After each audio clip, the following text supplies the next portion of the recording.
Yo. Adofo yento akasebo no so na medimu wram ewo ye mrahye bedwam na asema besi wo ho ne se ntokwa chenkyere bi akoso wo ho a enye asemketo a ntimo se to mamento ntokwa pa na akoso wo ho na ntokwa ben na akoso a je se ebra na omoye asemde bia ho ensemsem no mu a je se omobobo nsem ho na ntokwa si wo ho ama je se mrahye bedwani baako abo eye speaker of parliament asumanya asemketo abusuafo ya police for na timi baye pata entokwa no ansana no je say hisia de eyem ra se bedwafo no bebre beyi omo adi amoma betena efie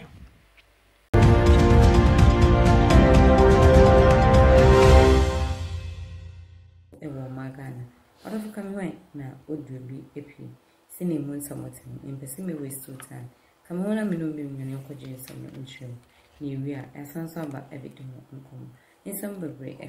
Have to apply the new standing orders in this matter.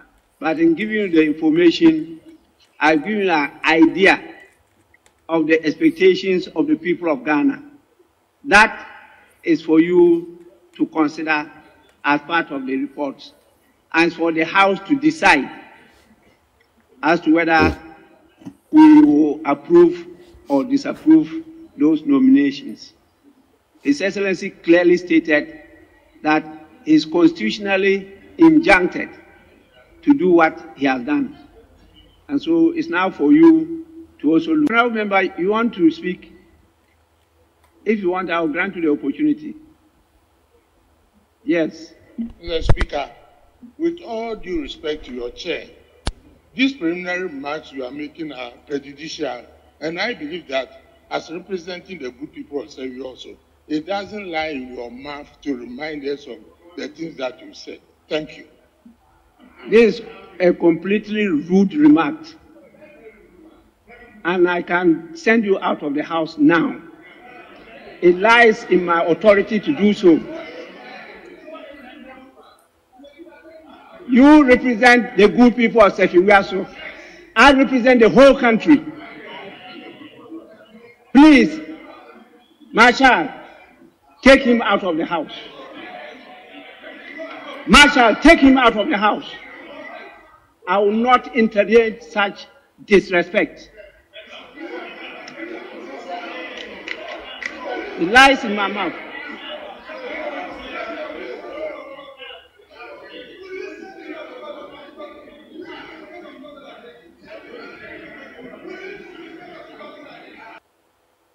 I think it was unfair to the right of the moment. Let me say that matters of this nature, sometimes we prefer that they are handled at the internal level. Okay?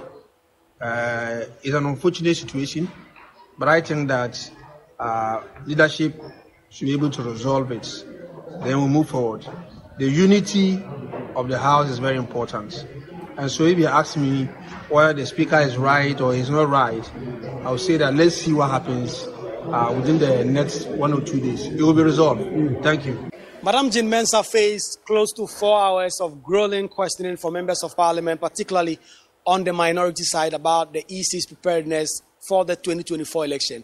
Madam Jean Mensah says there is no way the Electoral Commission that she leads will rig the election in favor of any political party, and that it is not even possible.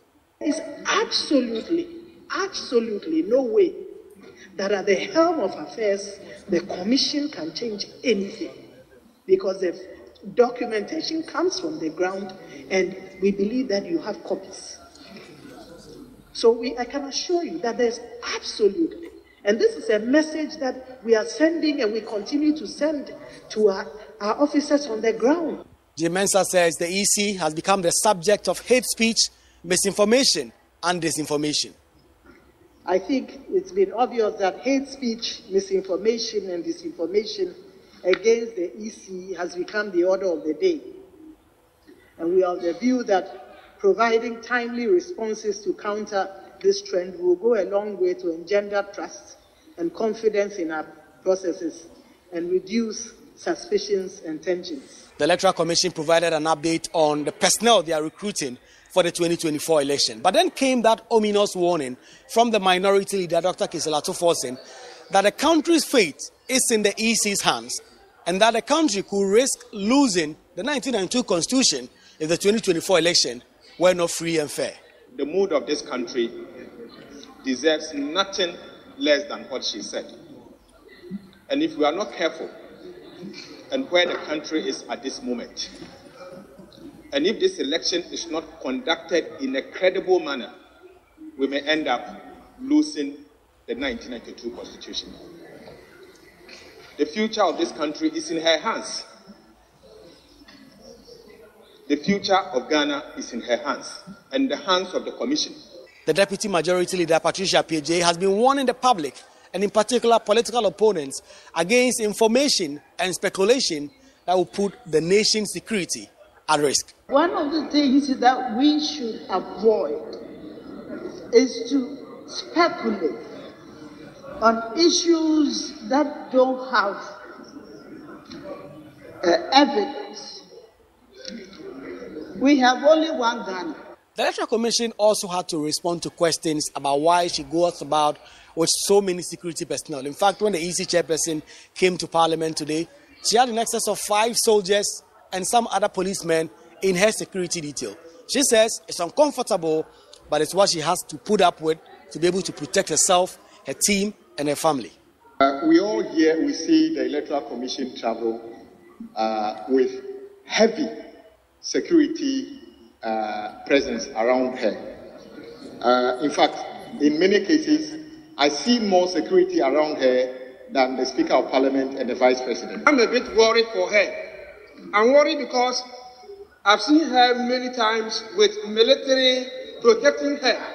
If she should do the right thing, she will work freely without even a police officer. Rhetoric in the public that makes maybe the security agencies feel that they should provide us with this level of security.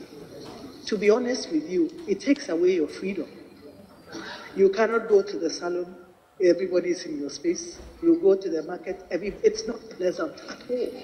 But I believe it's a rhetoric that we hear on the media landscape because we've come here as friends. The Electoral Commission has now provided answers, says they are really ready going into the 2024 election. They are assuring all stakeholders of the Commission's unflinching ability and willingness to lead the country into a peaceful polls. And they say that the country and political parties must come with them. Committee for consideration and report to the House. Please, you have to apply the new standing orders in this matter. But in giving you the information, I've given you an idea of the expectations of the people of Ghana. That is for you to consider as part of the report, and for the House to decide as to whether we will approve or disapprove those nominations. His Excellency clearly stated that he is constitutionally injuncted to do what he has done. And so it's now for you to also look at.